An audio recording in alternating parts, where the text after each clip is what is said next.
processo che ha avuto inizio in questi giorni in quest'Aula davanti a voi è un processo, come loro sanno, per una vicenda oramai nota, molto nota.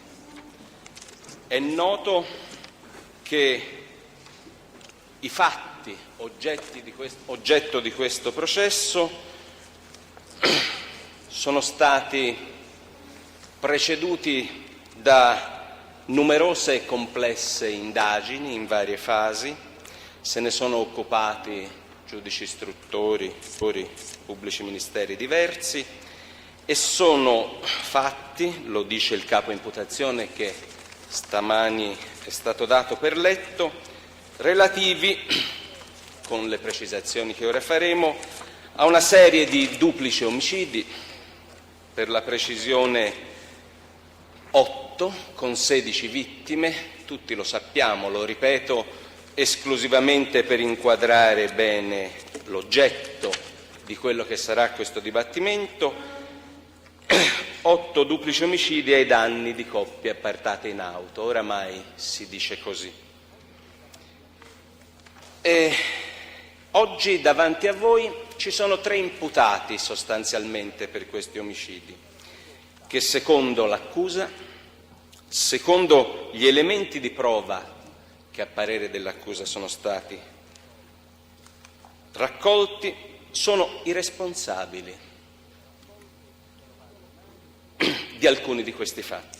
Sono Vanni Mario, che risponde davanti a questa Corte di 5 di quei duplici omicidi, quelli dall'81 all'85, Lotti Giancarlo, che risponde di 4 duplici omicidi, quelli dall'82 all'85, e Faggi Giovanni, che ha una posizione particolare perché risponde di 2 di questi omicidi, quello dell'81 e quello dell'85.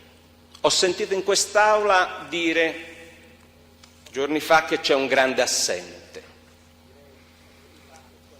Ma direi che l'ha chiarito molto bene lei, signor Presidente, come stanno le cose. Qui non ci sono grandi assenti di pietra o non di pietra, ci sono degli imputati che sono giudicati in processi diversi, perché lo consente il codice di procedura in certi casi. Ci sono imputati in carne ed ossa, non di pietra.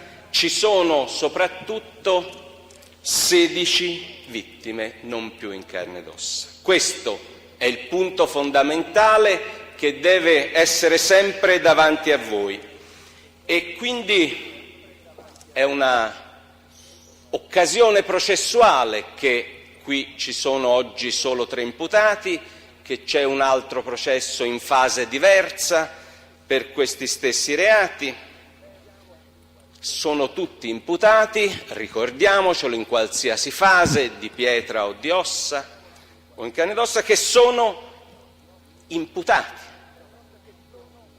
e quindi hanno diritto alla presunzione di innocenza tutti finché non sarà dimostrata, come il PM crede di poter dimostrare, la loro colpevolezza. Quindi è chiaro che è a tutti noto che c'è già stato un precedente procedimento, tuttora pendente, in una fase diversa, ma qua oggi non interessa quella fase processuale. Oggi i fatti che voi dovete giudicare sono quelli di cui al capo di imputazione. È vero, c'è stato un altro processo, lo sappiamo, però lo dico subito e vorrei richiamare l'attenzione subito vostra su questa caratteristica. Il processo che è stato celebrato e che è in corso di istruttoria dibattimentale in fasi diverse, siamo in grado d'appello per Pietro Pacciani, e questo sono 2 processi con caratteristiche fondamentali molto diverse.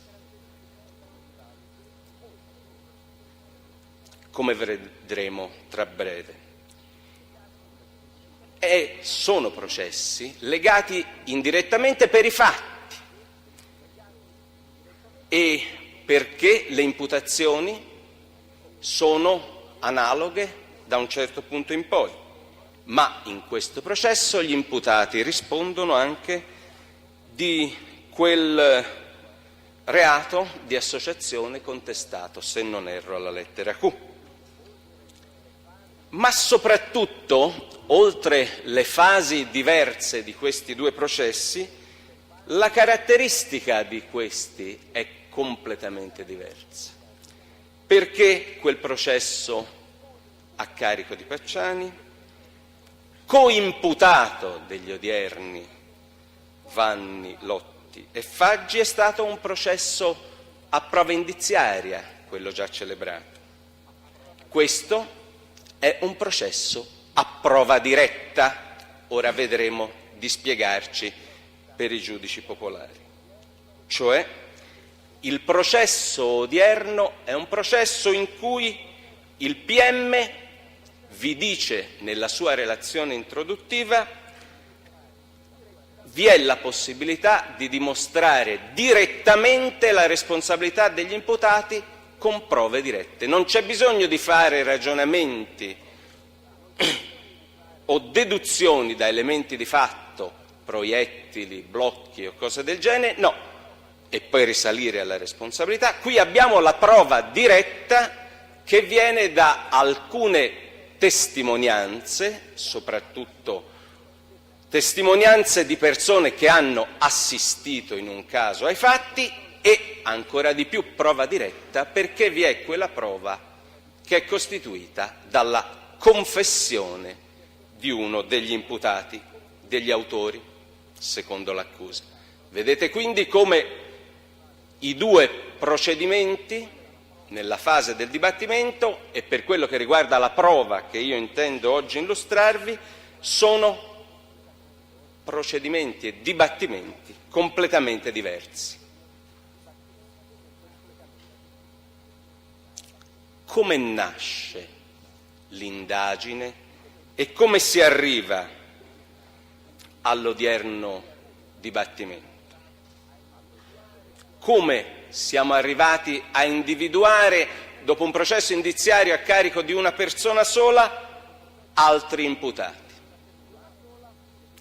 Signori, la estensione dell'imputazione,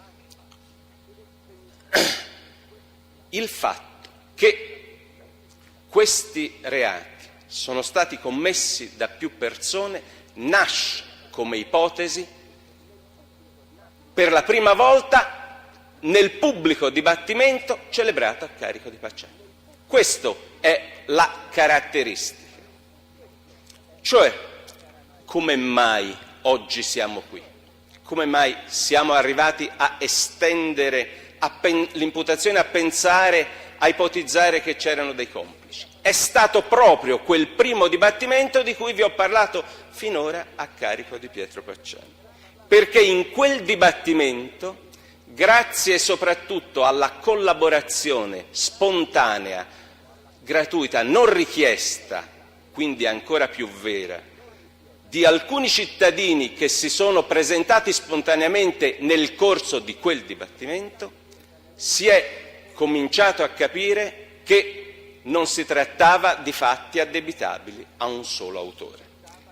Loro oramai sapranno, perché è un fatto noto, che mi riferisco a testimonianze di persone sentite in quel dibattimento del 1994 in primo grado, che si sono presentate e hanno detto: guardate, noi, io, soprattutto un teste, Lorenzo Nesi, la sera dell'omicidio, all'ora dell'omicidio, ho visto l'imputato Pacciani che si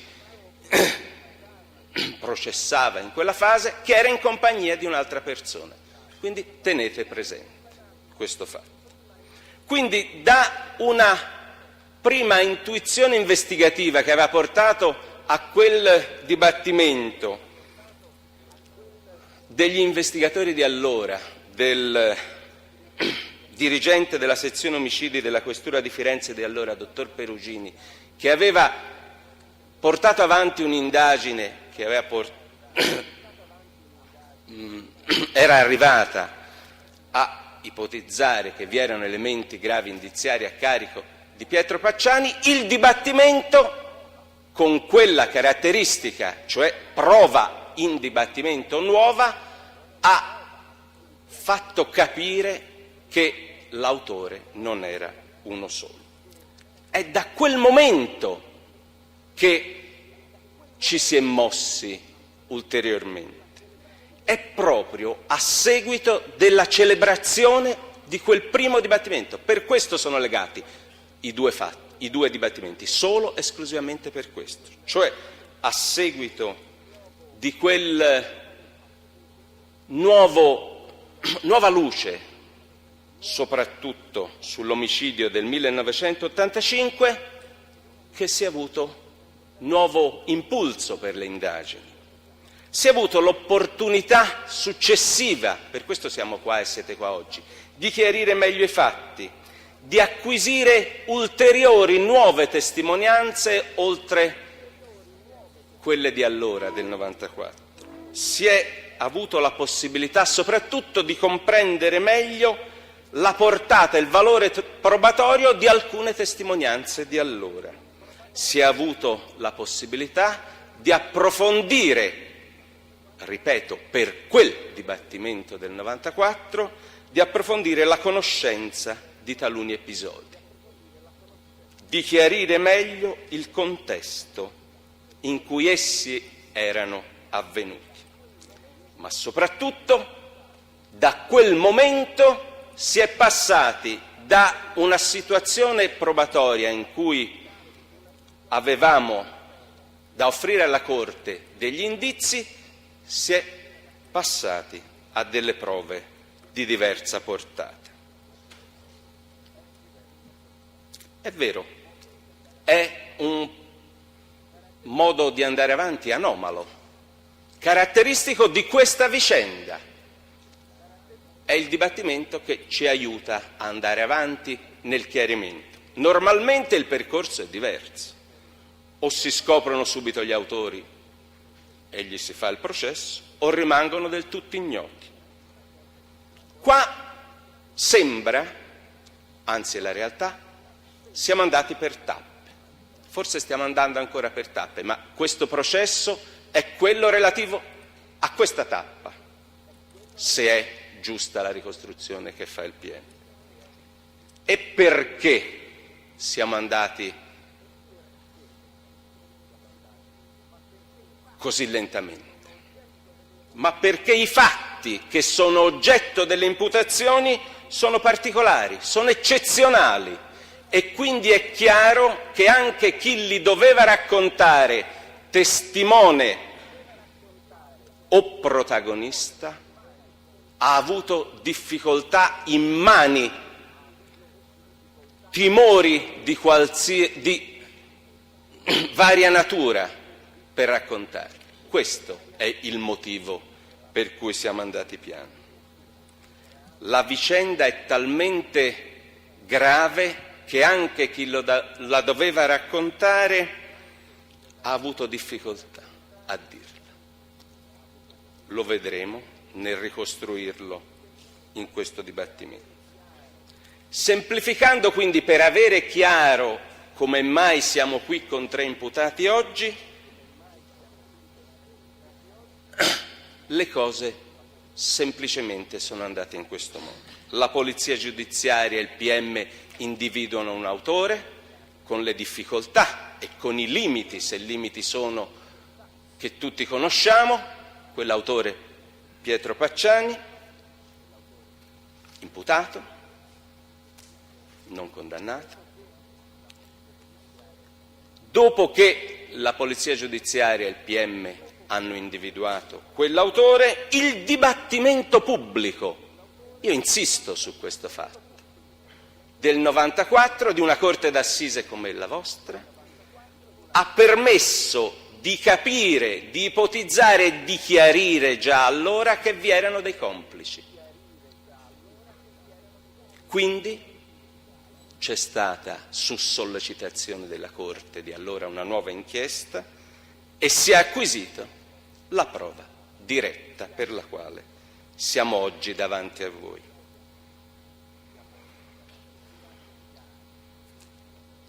è stato chiaro in quel dibattimento che l'ipotesi di un autore unico era quella relativa a una fase di conoscenza dei fatti. Si è capito da quella testimonianza e da altri elementi che ora vedremo e che sono stati ben sintetizzati nella sentenza della Corte che la vicenda aveva contorni diversi. Non erano omicidi commessi da una sola persona, ma erano frutto dell'azione di più persone con ruoli diversi fra loro. Ecco perché siamo arrivati poi a contestare anche il reato di associazione per delinquere. La persona individuata oramai è nota, i complici individuati nel corso di questa successiva indagine sono davanti a voi come imputati oggi. È chiaro che per il lavoro di quella Corte di Assise abbiamo raggiunto, soprattutto i giudici di allora, il PM e gli investigatori, la convinzione che non eravamo davanti a un mostro, superuomo imprendibile, unico, genio del male, persona al di sopra di ogni sospetto, malato o no, ma è venuto avanti chiaramente, è venuta l'indicazione che la realtà che sta dietro alla commissione di questi delitti è molto più modesta, più terrena, più provinciale. Si tratta, lo ricostruiremo in quest'Aula, di una vicenda nata in campagna, posta in essere da persone tangibili che si vedono, è questo che ha lasciato perplessi. Pensavamo a un superuomo, a una persona dotata di chissà quali capacità e quindi siamo stati un attimo perplessi tutti in quel dibattimento. Oggi non lo possiamo più essere, vedremo. Quando abbiamo visto la realtà in cui i delitti sono maturati. Abbiamo visto la realtà di quelle testimonianze di allora e abbiamo visto quali erano gli uomini. Quindi è stata una difficoltà allora. Oggi questa difficoltà è completamente superata dagli elementi di prova che io ritengo di potervi offrire e illustrare. Ma subito quindi è chiaro e dobbiamo ringraziare apertamente quei cittadini che si sono presentati allora, il Nesi Lorenzo, che senz'altro chissà fino a che punto ha conosciuto o conosce la vicenda. Io ho depositato ulteriori atti in cui questo teste, anche lui con quella timore che ho cercato di descrivere, ha man mano chiarito quanto a lui sua conoscenza. Dobbiamo ringraziare testimoni come lui, come altri che poi indicherò, per l'apporto che hanno dato alla conoscenza della verità. Però dobbiamo ringraziare ugualmente, perché è questo il dato di fatto univoco, i giudici della Corte di Assise di primo grado che nel 1994 hanno seguito e giudicato in quel dibattimento, perché è grazie a quei giudici e non solo all'attività del PM che si è andati avanti. Grazie quindi all'attività di terzi, di persone che sono istituzionalmente al di fuori delle parti, che non sono portatori di un interesse come quello dell'accusa. No, i giudici della Corte di Assise di primo grado hanno individuato con il loro dibattimento e con quella sentenza questa circostanza, non autore unico, più autori. Hanno ipotizzato, hanno dato un'indicazione molto forte all'indagine. Ecco perché siamo qua. non è un'iniziativa isolata del PM. No, siamo andati avanti perché quella sentenza è stata chiarissima, ma è stata chiarissima perché quel dibattimento aveva fatto luce maggiore su quei fatti. Un pezzetto di quella sentenza è quello determinante, è quello che ha come conseguenza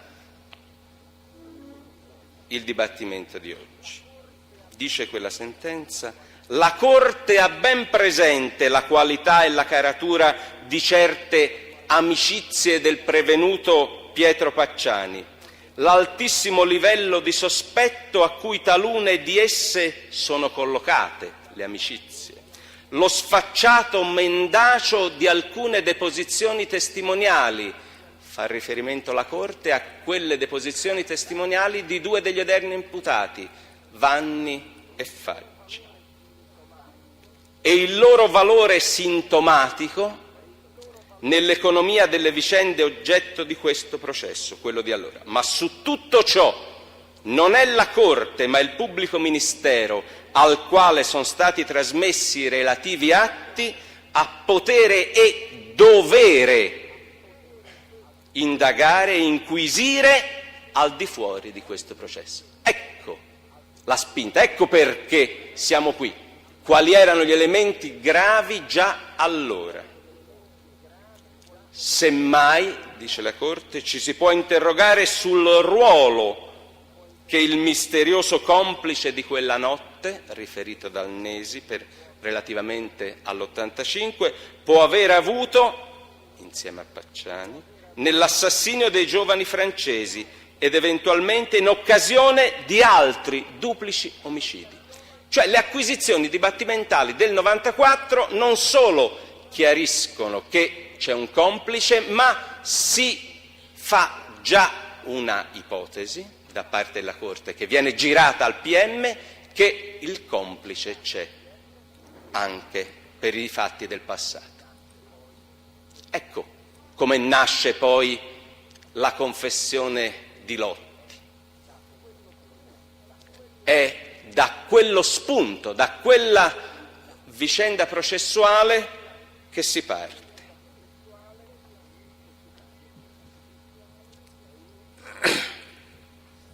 È un invito che la Corte, come avete visto, fece all'epoca al PM, trasmettendogli le atti. La Corte non credeva e non ha creduto più, per elementi oggettivi acquisiti allora, nell'autore unico. Non è ovviamente che il PM era stato a guardare questa attività dibattimentale e che ha aspettato la Corte, si era mosso. Aveva raggiunto già il PM la stessa convinzione che poi è stata trasferita nella sentenza di allora, perché era proprio il dibattimento che faceva capire di come le cose fossero diverse. Era allora che la convinzione maturava non a livello di ipotesi, ma a livello concreto, e il PM già nella sua requisitoria di allora aveva fatto propria quella emergenza dibattimentale. Io ricordo che conclusi, proprio in linea, perché quelli erano i fatti oggettivi, con la motivazione poi della sentenza, chiarendo che l'imputato di allora si era contornato di altri uomini come lui vecchi, squallidi dentro, che ha dominato, come ha voluto, dicevo, i cosiddetti compagni di merende, perché in quel processo il Vanni, odierno imputato, ebbe quella espressione subito: andavamo a fare merende. E è venuto da quel momento lì il fatto che gli odierni imputati vengono così etichettati. E io dissi, perché questo emergeva, erano compagni, amici complici che il Pacciani ha dominato come ha voluto, i quali hanno condiviso sicuramente parte delle sue perversioni, lo dimostreremo in questo dibattimento. Un mondo sconosciuto fino allora, triste, pericolosissimo, dicevo, nel quale Pacciani ha sicuramente primeggiato divenendo la figura trainante. Lo dicevamo allora, la Corte e il PM, quando non conoscevamo Lotti, non conoscevamo la sua vicenda, non conoscevamo né potevamo mai immaginare la sua confessione. Qualcuno, Pacciani, che primeggiava, le altre figure alle sue dipendenze. Quindi allora, in quel processo, in quel dibattimento, fu chiaro che non si trattava di un serial killer. È da quello scorcio del 94, da quell'attività dibattimentale come è la vostra oggi e non da un'iniziativa della Polizia Giudiziaria, che si è maturata la convinzione che i fatti erano diversi, non serial killer.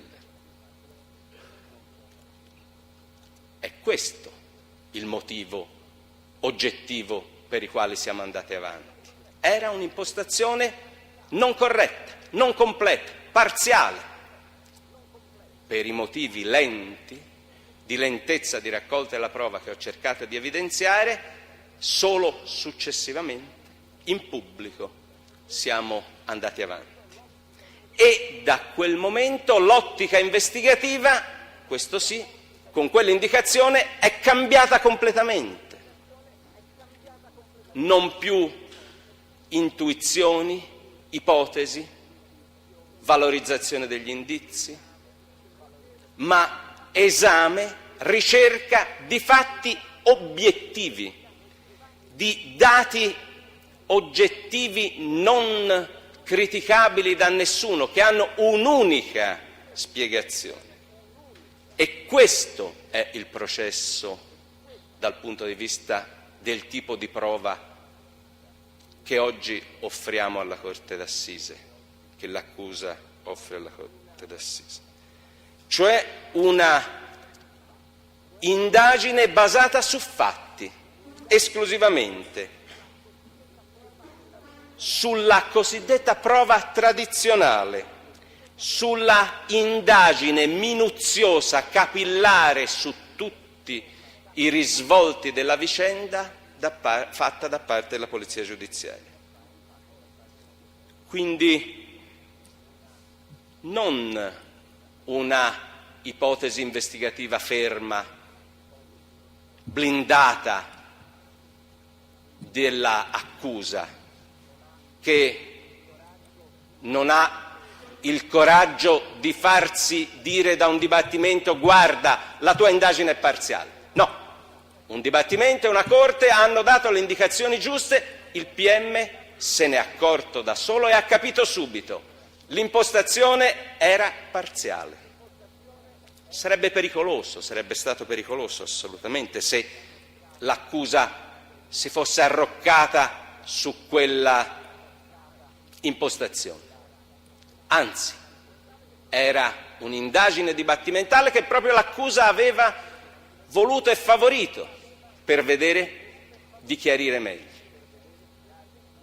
E quindi è un'indagine questa che da quella prima intuizione si è estesa, grazie all'attività della squadra mobile della Questura di Firenze successiva a quella indagine e del suo dirigente e dei suoi uomini,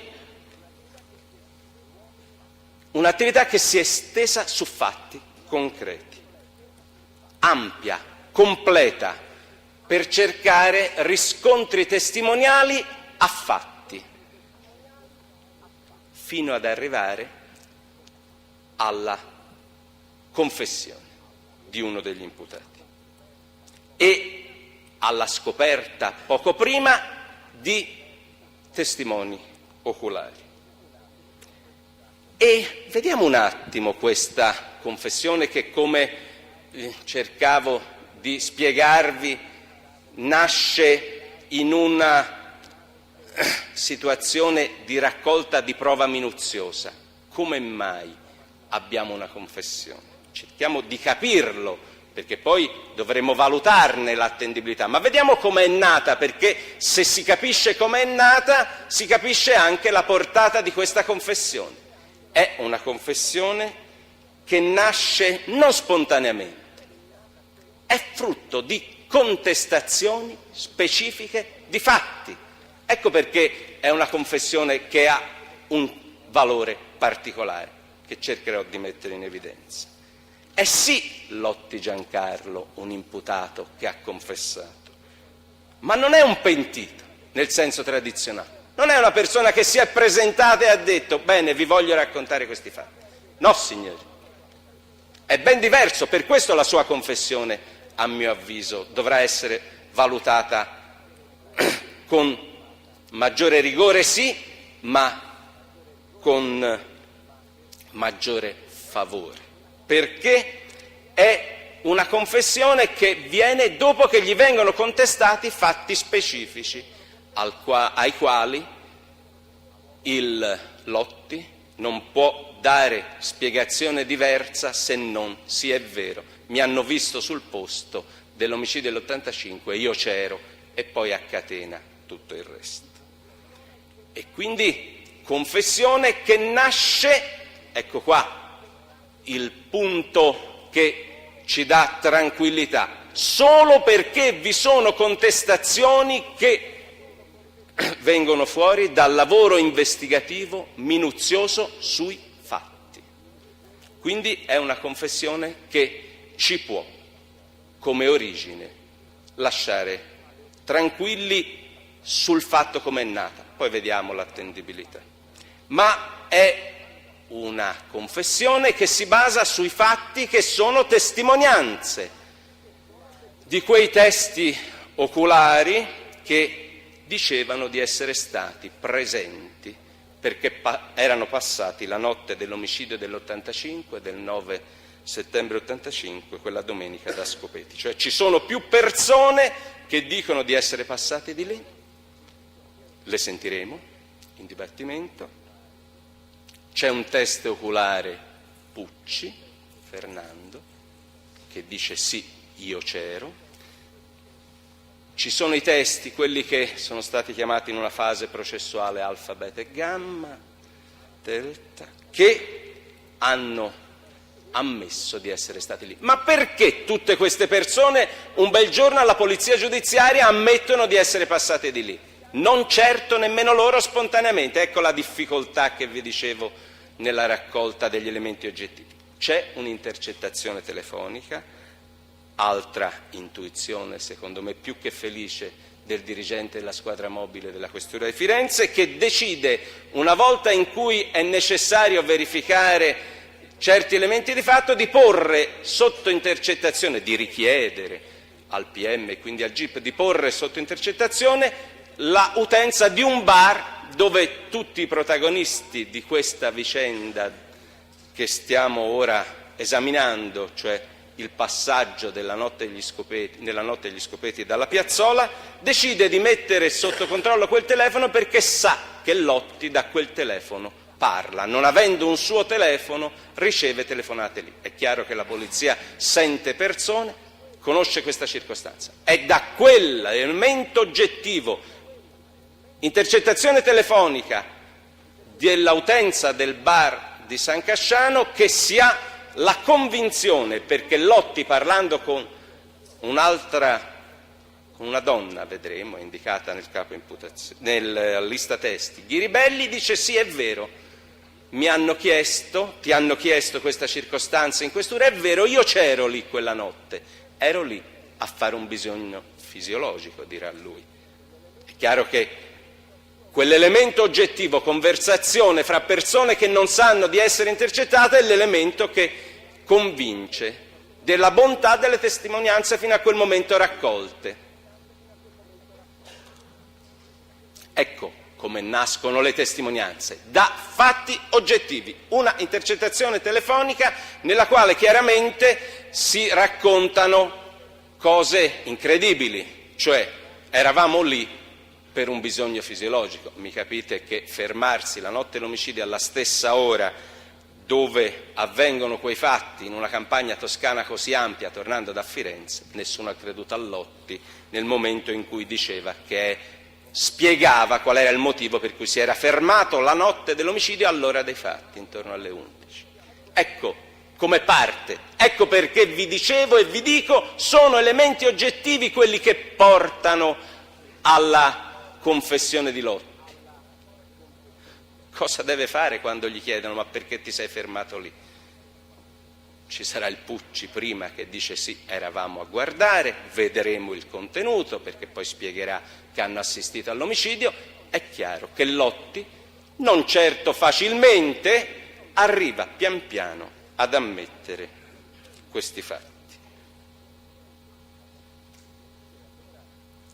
E capite allora che se le cose sono andate in questo modo, se l'indagine è andata in questo modo, si capisce come gli elementi di fatto che io vi offro sono fatti concreti, sono fatti che sono tranquillizzanti, perché sono certi, sicuri, perché nascono da una conversazione nelle quali le parti che ci interessano per quella conversazione parlano sinceramente fra sé. Quindi per questo vi dico, fin dal primo momento di questa indagine si è passati da un'indagine su elementi indiziari a una indagine con prova diretta. Quindi le fonti di prova che io intendo illustrarvi sono fonti di prova tranquille, sicure, certe, verificabili oggettivamente da voi, e quindi la verifica dibattimentale, a mio avviso, sarà più semplice, ovviamente nel contraddittorio legittimo delle parti, ma nessuno potrà oggettivamente dubitare del contenuto di quella telefonata.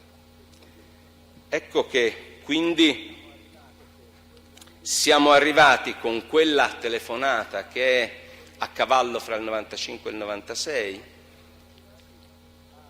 siamo arrivati alla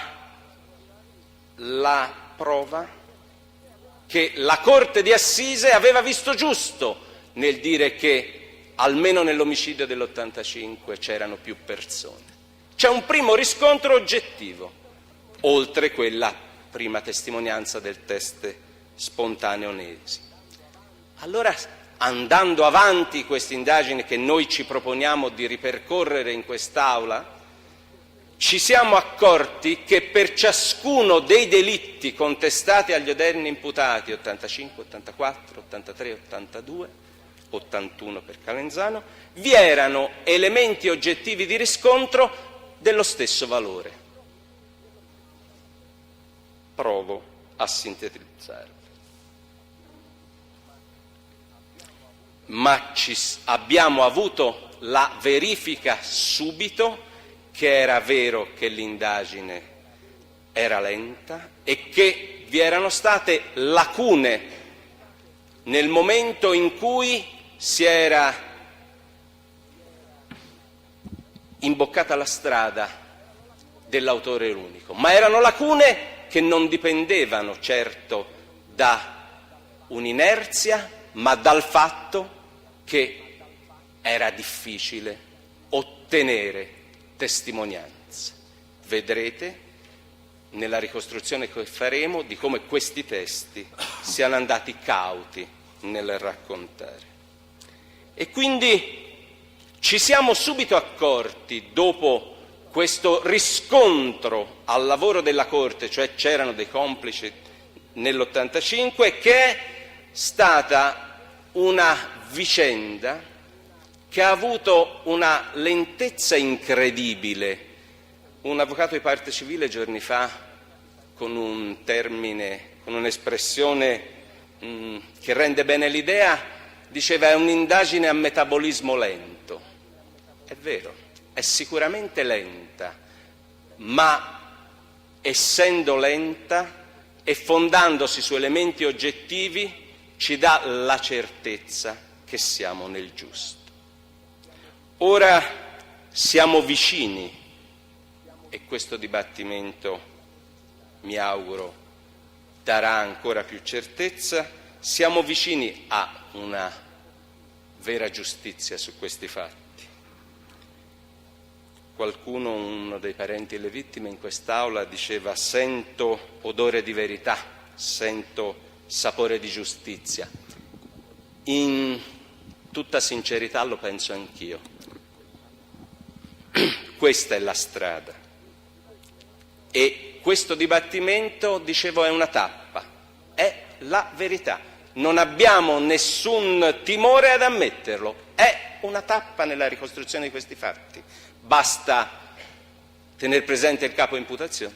Abbiamo delle certezze, o comunque degli elementi, su una parte di questi fatti, fra l'85 e l'81. Sappiamo che gli omicidi sono di più. Ma è anche vero che questo lavoro della polizia giudiziaria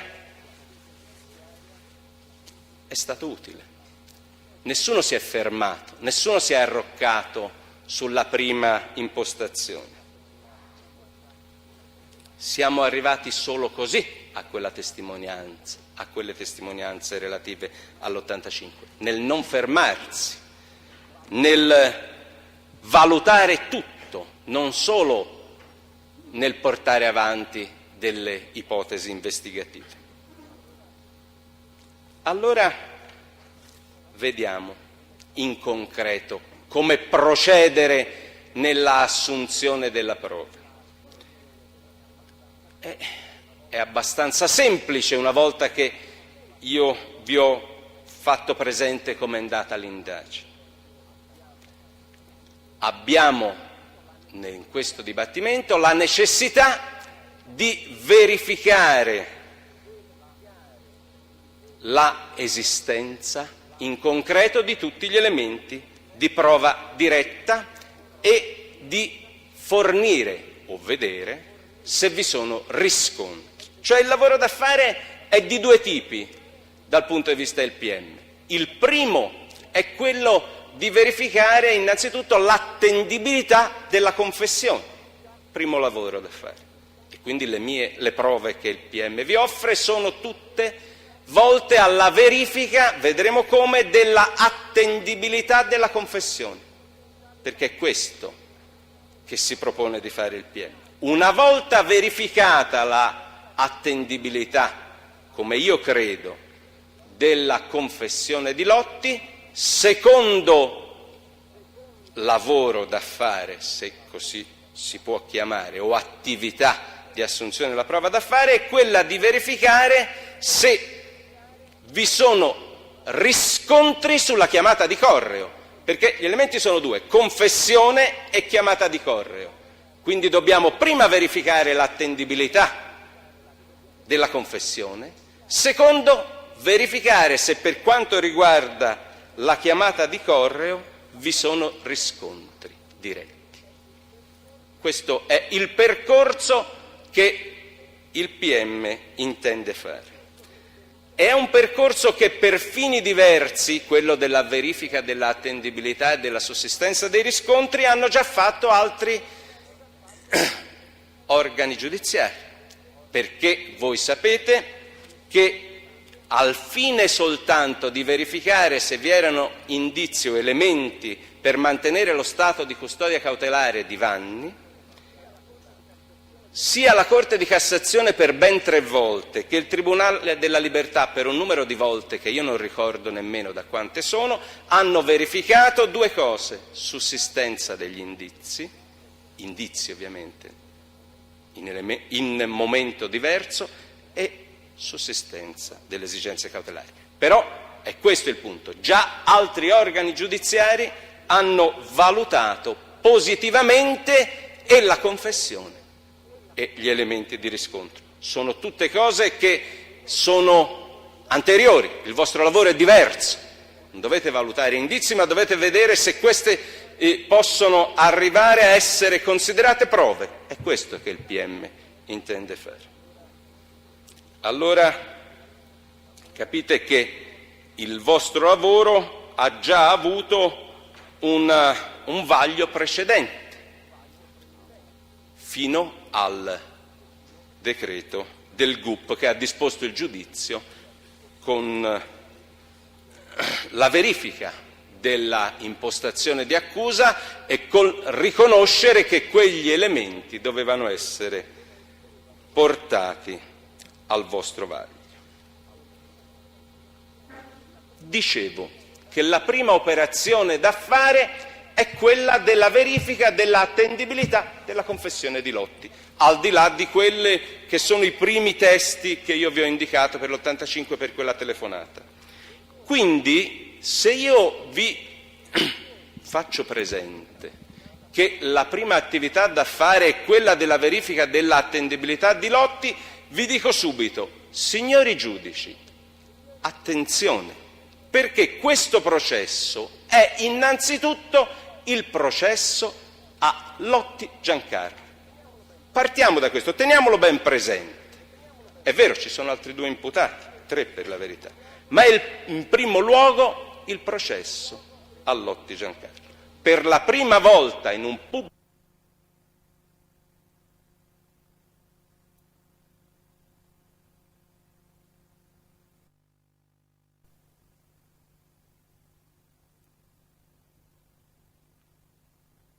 la confessione. Quindi è un processo che verte innanzitutto sulla figura di Lotti Giancarlo confesso. Ricordiamocelo questo, perché è una parte preponderante della vostra attività.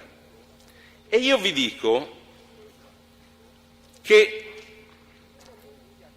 gli elementi acquisiti e forniti alla Corte, che sono nel fascicolo del dibattimento, sono elementi tali che a mio avviso si potrebbe oggi, se il codice lo consentisse, valutare la posizione di Lotti già con gli elementi che avete, senza procedere al dibattimento, perché avete un incidente probatorio con la confessione, avete, e io li ho già offerti nella mia richiesta di ammissione testi e acquisizione di documenti, gli elementi di prova generica sui fatti costituiti dai rilievi di polizia fatti per ogni omicidio e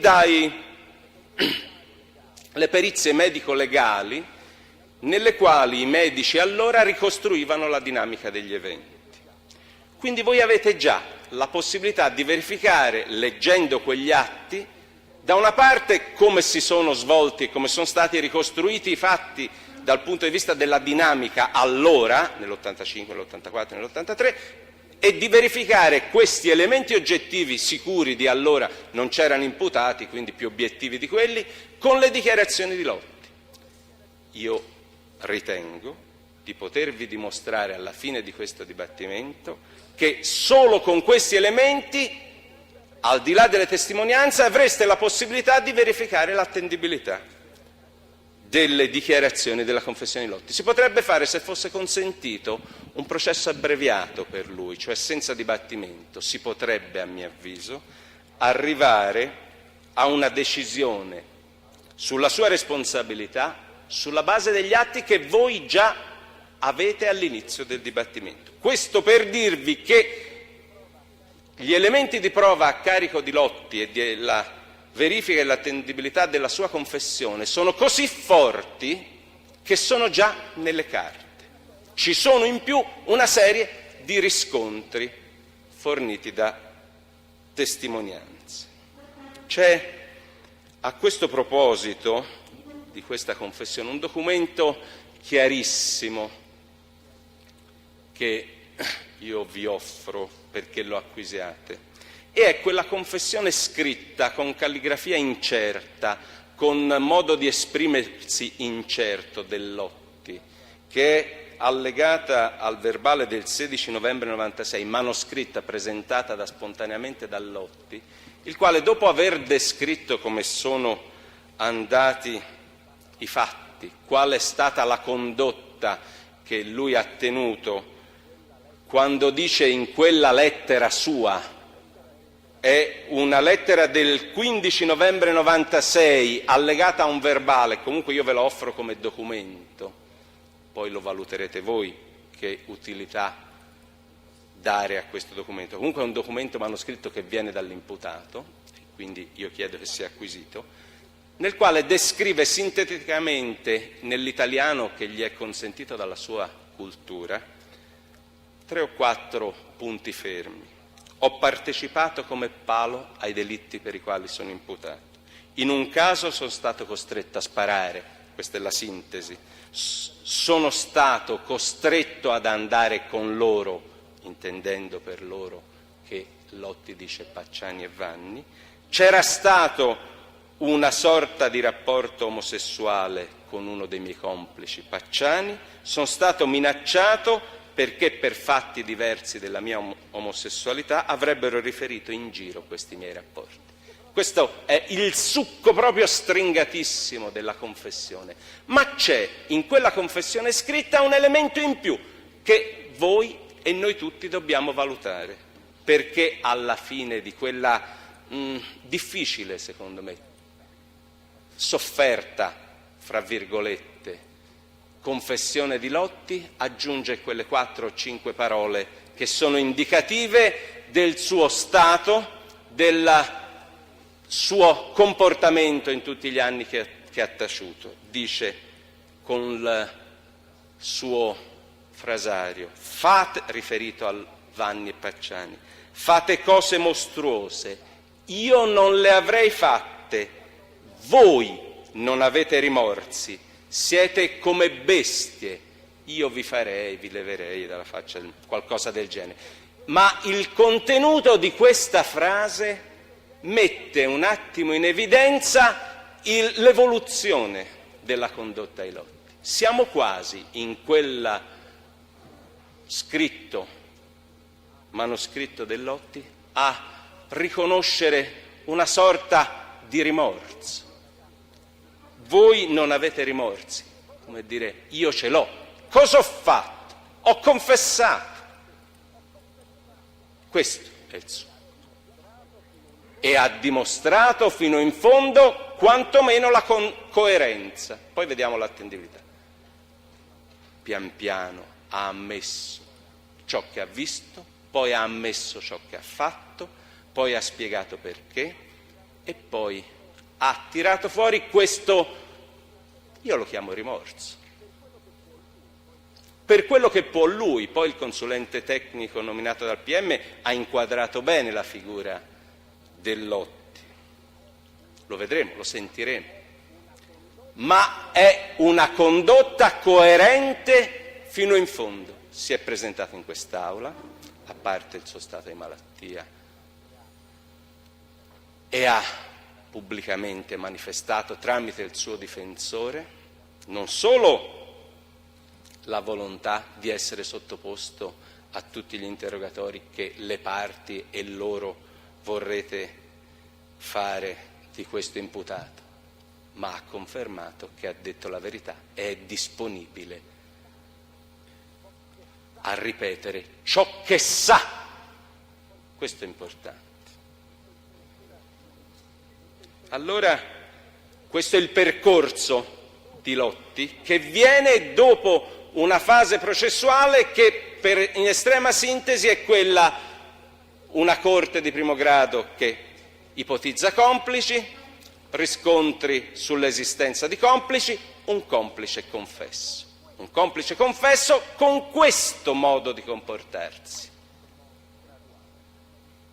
graduale, impaurito sicuramente, man mano acquista coscienza di ciò che ha fatto fino ad arrivare al massimo che può fare uno che ha fatto che ha partecipato a questi omicidi. Ammettere le proprie responsabilità, le proprie colpe, e credo che non sia difficile per tutti noi capire il tormento di questa persona, anche perché gli altri imputati si guardano bene da raccontare come stanno le cose. Allora Se questo è il percorso che ha fatto Lotti, perché questo è il processo innanzitutto a Lotti, vediamo quali sono innanzitutto le fonti di prova relative alla verifica della sua attendibilità, perché vi ricordavo che il primo scopo del dibattimento dal punto di vista del PM è verificare l'attendibilità. Allora noi abbiamo questa confessione che nasce, che va avanti nel modo che vi ho descritto, ma dobbiamo innanzitutto, perché l'ha già fatto il PM, perché lo dobbiamo fare qui davanti a tutti in contraddittorio, dobbiamo riscontrare, perché è vero che la confessione è una prova, ma il primo lavoro, ripeto, da fare è riscontrare. Allora gli elementi che io vi offro sono di due tipi. Ci sono dei riscontri oggettivi a cui ho accennato e dei riscontri testimoniali. Quindi attendibilità del Lotti da una parte, vediamo se dice la verità, vediamo in che modo è possibile oggettivamente, cioè non attraverso il racconto di qualcuno, ma oggettivamente riscontrare se dice il vero, e poi vediamo se ci sono testimonianze, cioè dichiarazioni di altre persone, che consentono di verificare se dice il vero. Allora partiamo dai riscontri oggettivi che io vi offro, di natura oggettiva. E io vi dico che i riscontri oggettivi sicuri, tranquilli, li evidenzio fra un po', delle dichiarazioni della confessione del Lotti, nascono proprio da quella ricostruzione dei fatti che aveva fatto e la polizia giudiziaria dopo ogni duplice omicidio e i medici legali che hanno fatto le perizie medico-legali, che hanno descritto allora la dinamica degli omicidi. Perché se noi leggiamo quelle perizie, o almeno alcune in alcuni punti, non possiamo avere dubbi. Lotti ha raccontato la verità, perché la ricostruzione fatta allora è una ricostruzione fatta ovviamente con parole diverse, con lacune, con imperfezioni, dovute al racconto di uno dei protagonisti che ha visto e non visto l'intera scena, era sicuramente in un punto della zona dove avveniva l'omicidio, ha visto qualcosa meglio e qualcosa peggio, ma la dinamica descritta da Lotti nella sua confessione di alcuni degli omicidi è identica alla ricostruzione fatta dai medici legali. Io vorrei, e qui richiedo, mi scuso se lo faccio, la massima attenzione soprattutto dei signori giudici popolari su questi due concetti e su questi due fatti che vado a esporre, cioè riscontri oggettivi che nascono da perizie medico-legali. Mi riferisco alla perizia medico-legale, o meglio dalla ricostruzione della dinamica dell'omicidio del 1985 fatta da medici che ovviamente partivano solo dall'esame obiettivo delle ferite e del modo in cui erano stati trovati i corpi. Quindi non conoscevano non solo Lotti, ma non conoscevano nessuno e non potevano ipotizzare quale sarebbe stato il racconto fatto rispettivamente 12 o 11 anni dopo, perché la stessa cosa vale per l'84. Allora io vi dico, se voi andrete a leggere, perché io ve lo offro, sono atti che ho offerto già alla Corte ex 238, cioè acquisibili già da voi d'ufficio, perché sono atti irripetibili. Se voi andate a leggere la ricostruzione fatta dai medici legali in via ipotetica, sulla base di elementi oggettivi, ferite e posizione dei corpi, se voi leggete la ricostruzione dell'aggressione al giovane francese fatta dai medici legali nel 1985, medici legali dell'Università di Modena che l'hanno studiato sotto il profilo della dinamica, e leggete le pagine 14, 15 e 16 dove si descrive nei dettagli in via ricostruttiva della dinamica dell'aggressione del giovane francese, voi poi prendete le dichiarazioni di Lotti sul punto nell'incidente probatorio e vedrete che sono speculari. Leggetele, perché è bene partire, come dicevo, da fatti obiettivi. È impressionante il racconto su come il ragazzo si è mosso, su come l'autore che gli è andato dietro, Lotti ci ha raccontato, era Pacciani con un coltello dopo aver sparato. Leggetelo voi, vedrete quello che vi dico. Su questo punto l'aggressione al ragazzo francese è un racconto identico. Ma c'è qualcosa in più e ancora maggiormente dimostrativo del fatto che vi è un ulteriore, per l'85, riscontro obiettivo. E sono 4-5 righe della stessa perizia, che riguardano il racconto di Lotti per quanto riguarda le scissioni alla ragazza francese e dall'altra parte la ricostruzione dei medici legali. Sostanzialmente Lotti ha raccontato nel corso dell'incidente probatorio. Nell'85 Vanni, innanzitutto Vanni, aveva un coltello, si occupò della giovane donna nella tenda, fece dei tagli prima nella tenda e poi fece le scissioni entrando in tenda. Contemporaneamente a questa azione Pacciani inseguì il ragazzo francese, lo uccise, poi spiegherà con un coltello perché vide gli esiti, lui vedeva che gli tirava dei colpi, è stato corretto Lotti, dice io ero a distanza, vidi che lo colpiva e quello cascava, gli è stato chiesto ma saranno stati pugni, sarà stato coltello, io vidi che lo colpiva, capii dopo che era un coltello. Guardate come è corretto Lotti nel fare questo racconto. Lo metteva in evidenza l'altro giorno l'avvocato Colà. Poi, dopo l'aggressione al francese di Pacciani con il coltello mentre Vanni è in tenda, secondo il racconto Lotti, Lotti, Pacciani tornò alla tenda dove c'era Vanni, dove rimasero circa 10 minuti per compiere le scissioni. Quindi nel racconto di Lotti abbiamo questo discorso, ci sono 2 coltelli, uno in mano a Vanni e uno in mano a Pacciani. Leggiamo cosa dicono, dopo aver esaminato il cadavere della ragazza, i medici legali che hanno fatto la perizia nel 1985. Ne leggo un pezzetto riassuntivo, è la pagina 27. Dicono i medici legali, dopo aver ucciso la vittima di sesso maschile, il reo, correttamente dicono il reo, è tornato sui suoi passi e operando all'interno della tenda ha iniziato con calma, loro dicono con calma, guarda caso, allora loro notano un'azione con calma, oggi Lotti ci dice che ci sono stati 10 minuti, che strana coincidenza, ma non è qui il punto. Con calma la rituale escissione dei feticci e come già detto in precedenza, perché è un punto che hanno già affrontato i medici, dicono tagliando prima il seno della ragazza con le sopracitate, perché ne hanno già parlato, difficoltà di affilatura del mezzo tagliente, cioè nel tagliare il seno il mezzo tagliente non era ben affilato.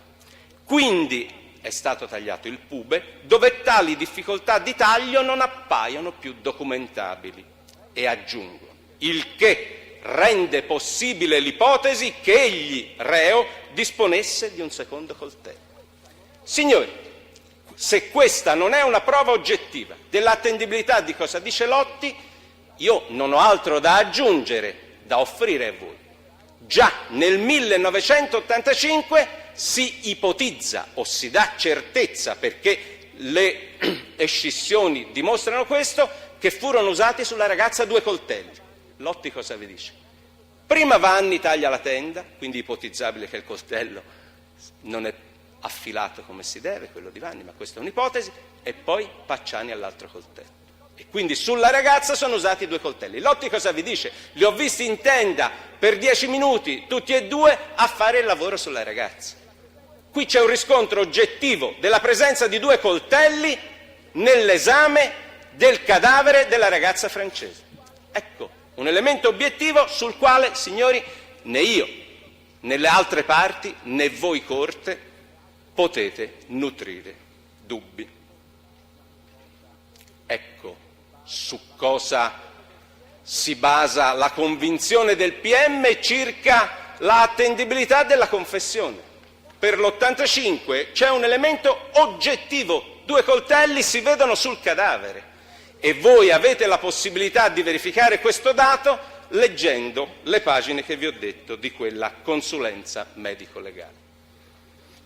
Sarebbe già abbastanza. Io sarei soddisfatto se come PM avessi questo elemento insieme a una confessione, insieme a quelle testimonianze relative a quelle persone, a quella telefonata. Ma c'è di più. La Corte del 94 aveva giustamente detto: attenzione, ci sono fatti, sicuramente questo sodalizio, se c'è, è anche antecedente. Vediamo un attimo se un riscontro oggettivo di tale portata e forza esiste anche per l'omicidio del 1984, quello di Vicchio. Cioè vi dico, verificate, e vi offro la prova, che c'è un riscontro oggettivo all'attendibilità al di là di quelle che sono le dichiarazioni dei testimoni che hanno visto o hanno fatto, al di là della confessione. C'è un altro elemento oggettivo per l'84, è di identico valore probatorio di quello che vi ho appena descritto. Vi chiedo nuovamente attenzione. Per quanto riguarda l'omicidio di Vicchio, il riscontro oggettivo in un documento medico-legale è il seguente.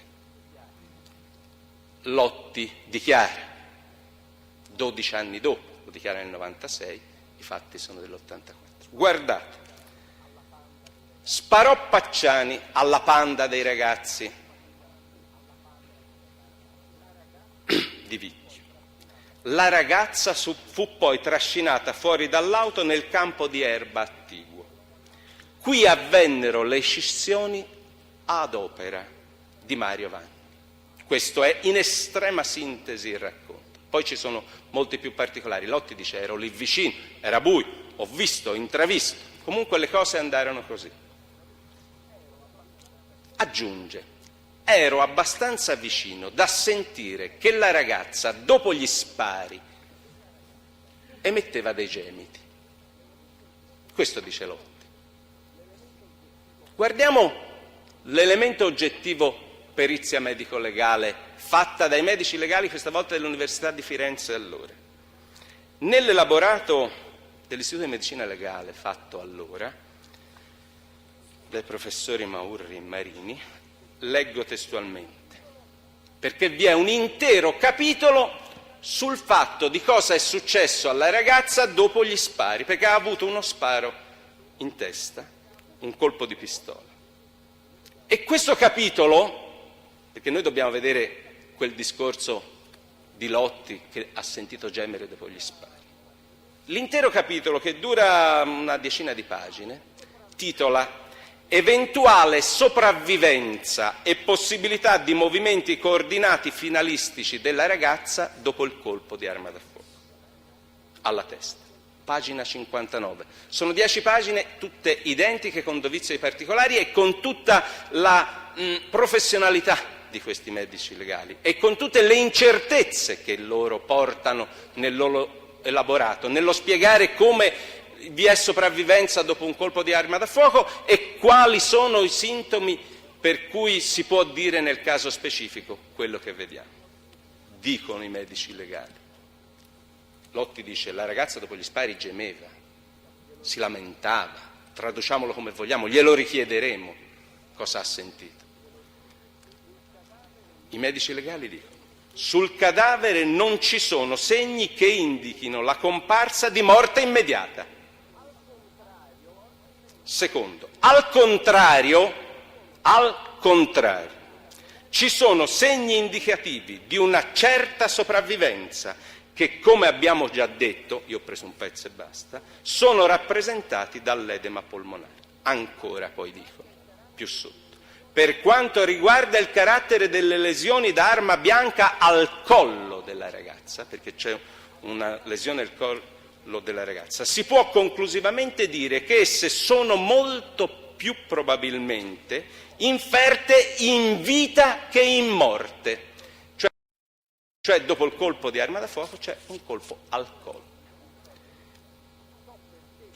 inferte in vita che non in morte. Ciò perché lo stravaso ematico, e qui danno la spiegazione scientifica, lungo il tramite e lungo alcuni dei muscoli della regione latero-cervicale sinistra è stato abbondante. Cioè questa ferita, è difficile anche per me raccontare questi fatti, perché sono fatti che dimostrano una verità incontestabile. La ragazza era viva, fu ammazzata con un coltello.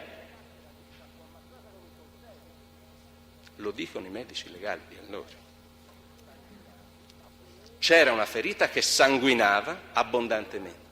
La ragazza era viva, gemeva, l'autore, Vanni secondo il Lotti, usò il coltello per finirla. Ecco qua, noi non ci spiegavamo come mai c'era questa ferita al collo, c'è anche in altri delitti quando c'è sopravvivenza, lo vedrete, io vi ho offerto tutti i fascicoli fotografici di tutti i delitti per i quali oggi vi è processo. Cioè c'è una ferita al collo sanguinante,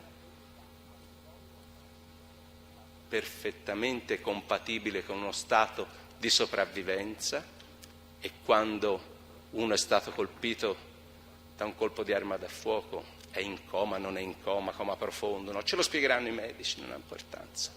Chiederemo tutto quello che voi vorrete chiedere a riscontro di questo, ma il fatto storico è che vi era una ferita al collo, la ragazza non era morta, Lotti dice gemeva, e fu poi portata nel campo accanto e sono state fatte le scissioni. Ecco la spiegazione. Erano finiti i colpi, la ragazza gemeva, colpo al collo per ammazzarla. A me costa raccontare così crudamente i fatti, perché mi viene in mente la scena e mi viene in mente Lotti che ora la racconta e le difficoltà che ha avuto a raccontarcela. Ecco, la ragazza gemeva e l'autore ha usato il coltello per farla smettere di gemere, perché poi ha dovuto fare le scissioni. Questo è il racconto di Lotti, questa è la verifica oggettiva di quello che vi ho detto. Abbiamo ulteriore bisogno oggi di verificare l'attendibilità di questa confessione, quantomeno per i fatti dell'85 e dell'84, o ci sono, come ritengo, già elementi obiettivi a questo punto per capire due cose: che la confessione è giusta e, secondo, che le difficoltà di questo signore che in questi giorni si è presentato davanti a voi dicendo ho commesso quei fatti, essendo additato da tutti come il mostro o uno dei mostri, le difficoltà che ha avuto questo signore a raccontare. Però ciò che ha raccontato trova riscontro nelle carte che voi avete già oggi nel fascicolo del dibattimento. Ecco cosa vuol dire sentì la ragazza che gemeva.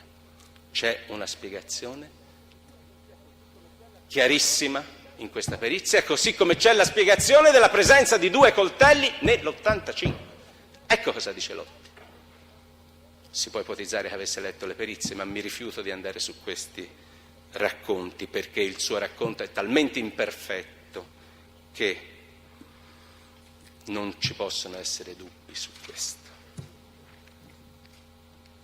C'è un ulteriore riscontro oggettivo, anche per il 1983.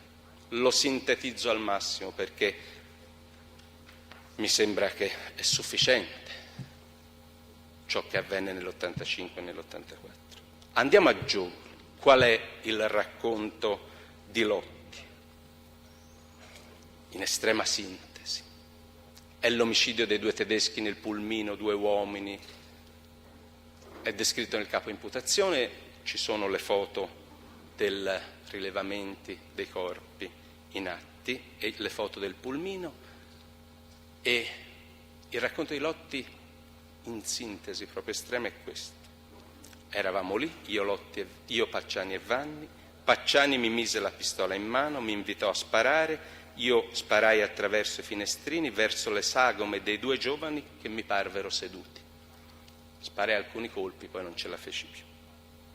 La pistola me la tolse di mano Pacciani, fece il giro, sparò altri colpi, Vanni era lì accanto con il coltello, erano 2 uomini, non se ne fece di nulla. Io mi allontanai perché non reggevo all'emozione e Pacciani si era accorto che io non ero capace di sparare, mi voleva coinvolgere nello sparo, nel delitto fino al punto che poi non avrei più parlato. Questo è il succo di Lotti. Ma allora, se voi verificate quel dato oggettivo che è l'altezza degli spari dalla parte destra del pulmino, vedrete come giustamente mette in evidenza il GIP nel suo decreto di rinvio a giudizio, che finalmente abbiamo capito come mai c'erano stati dei dubbi sull'altezza dello sparatore nell'83 dalla parte destra, perché si diceva, quando si parlava di Pacciani, l'altezza era incompatibile, era più basso di quegli spari, un ragionamento difficilissimo da fare in punto di vista tecnico. Abbiamo Lotti davanti a voi, non oggi, è una persona dell'altezza che voi potrete verificare, è la persona che quando dice io ho sparato è la persona alta a sufficienza, alta esattamente come è la direzione che può aver impresso a quegli spari. Io direi che in punto di riscontri oggettivi sulla attendibilità io non avrei grandi altre cose da dire, ma io sono sincero, potrei anche smettere di andare avanti nell'illustrare la mia convinzione su questa confessione. Ripeto, convinzione che oggi io non ho verità davanti, l'accusa non ha verità. Verifichiamo tutto in dibattimento, siamo tutti, però vi dico che questi elementi sono elementi che a me lasciano fortemente impressionato dal punto di vista dell'attendibilità. Verifichiamolo insieme, perché solo con la verifica dibattimentale possiamo essere ancora più tranquilli. Però l'elemento oggettivo è lì, quelle perizie e quei cadaveri, con quelle caratteristiche non ce li sposta più nessuno. Allora vi dicevo, ci sono riscontri obiettivi sull'attendibilità di Lotti, vi sono riscontri testimoniali, cioè persone che raccontano fatti vissuti o visti nell'identico modo che ha raccontato Lotti. Quindi io vi dico, guardate che oltre i riscontri oggettivi ci sono dati dalle perizie, ci sono elementi testimoniali. Io li ho elencati uno dopo l'altro nella mia lista testi che ho già depositato e vi ho indicato punto per punto, teste per teste, le persone che hanno visto qualcosa relativamente alla posizione Lotti, perché per ora io sono sempre sulla posizione Lotti, perché vorrei che fin da questa fase rimanesse ben chiaro che è il processo a Lotti, che bisogna prima verificare se Lotti dice il vero. Poi, se abbiamo questa convinzione, andiamo avanti. Allora vi dico, guardiamo i riscontri testimoniali che io vi ho indicato sulle dichiarazioni Lotti. Sono talmente tanti e provenienti da testimonianze di persone terze, estranee, che anche queste ci lasciano sufficientemente tranquilli. Verifichiamole in dibattimento. Io proverei a sintetizzare cosa dicono queste persone, indipendentemente da nomi e cognomi che sono indicati. Vi faccio solo presente che c'è quel Pucci, che dice di essere stato presente insieme a Lotti nell'85, entrambi sono stati minacciati da Pacciani, per questo poi non sono andati dai carabinieri, tutta una serie di fatti che riscontrano le dichiarazioni Lotti, ma soprattutto quel Pucci Fernando, quella persona che verrà in quest'Aula a dire cosa ha visto. Pochi giorni fa ha ripetuto il suo stato alla polizia giudiziaria dicendo che finalmente si è liberato di un peso, che era aver taciuto per 10 anni, ma avevano avuto paura, era stato Lotti a non voler andare dai carabinieri. Lui, Pucci, 10 anni fa, anzi 12 per la verità, nell'85 ci sarebbe andato, Pucci ha ripetuto il suo stato alla polizia giudiziaria dicendo che finalmente si è liberato di un peso, che era aver taciuto per 10 anni, ma avevano avuto paura, era stato Lotti a non voler andare dai carabinieri. Lui, Pucci, 10 anni fa, anzi 12 per la verità, nell'85 ci sarebbe andato. Pucci dice: io ho visto, e dice esattamente ciò che ha visto Lotti. Non abbiamo elementi per dubitare di questo, perché la scena che racconta Pucci è identica. Vi sono quei testi che vi ho già anticipato, quelli che quella sera sono 2 che hanno visto la macchina di Lotti davanti alla piazzola di Scopeti. Vi sono, per quello che riguarda Pucci, i familiari che danno riscontro alle sue dichiarazioni, ma vi sono una serie di persone terze, vi dicevo, cioè che non hanno assolutamente alcuna parte in questo processo, che danno riscontro su singole circostanze relative sostanzialmente a Lotti. Perché? Vi accennavo ieri, quando si parlava della questione relativa alle minacce, alla lettera di minacce per le quali è imputato l'avvocato Corsi, che già nel bar di San Casciano, dopo l'omicidio, qualcuno riferiva o aveva sentito dire che Lotti diceva di essere stato lì la sera dell'omicidio. Vi è un teste, un orefice, che racconta che questo è vero. Al bar si diceva questo e lo stesso Lotti ammetteva di essere passato di lì. Allora, ovviamente diceva di essere passato, però è un dato del 1985, non di ora. È un riscontro a Lotti di allora. Purtroppo è un riscontro che non aveva avuto, perché questo signore lo ha confermato successivamente, lo sviluppo che doveva aver avuto allora. Ma ci sono dei testi, altri, che dicono di aver visto il pomeriggio della domenica la 128 di Lotti, quella 128 caratteristica, è una 128 sport, coupé, come le chiamavano allora, tronca dietro, di un rossiccio molto sbiadito per il sole. Il test dice: ho visto il pomeriggio 2 persone, e descrive le loro caratteristiche fisiche, che sono Lotti e Pucci, che guardavano verso la tenda. Erano le 5 o le 6 di pomeriggio, le ho viste bene perché volevo fare una fotografia, stavo facendo delle foto, non avevo rotolino, se no l'avrei fotografato. Sapete Lotti e Pucci cosa dicono, non sapendo ovviamente nulla di questa testimonianza? Il pomeriggio, verso le 6, eravamo lì e guardavamo nella piazzola. Quindi le dichiarazioni di Lotti e Pucci trovano riscontro in questo signore terzo, che questo dice. Altro test indicato nella lista. Nei giorni precedenti, vicino all'omicidio, alla piazzola di Scopeti, c'era una 128 rossa. Altro test. Questo solo per indicare i riscontri per quanto riguarda solo la posizione Lotti, e poi ci sono anche quelli per quanto riguarda la posizione Vanni. Nella piazzola Scopeti l'85. Identico discorso, riscontri terzi per quanto riguarda l'84. Cerco di essere estremamente sintetico, perché è tutto indicato nella lista testi, ma vi volevo far vedere quanti sono, numerosi, su circostanze diverse, tranquilli, i riscontri alle dichiarazioni Lotti per l'84.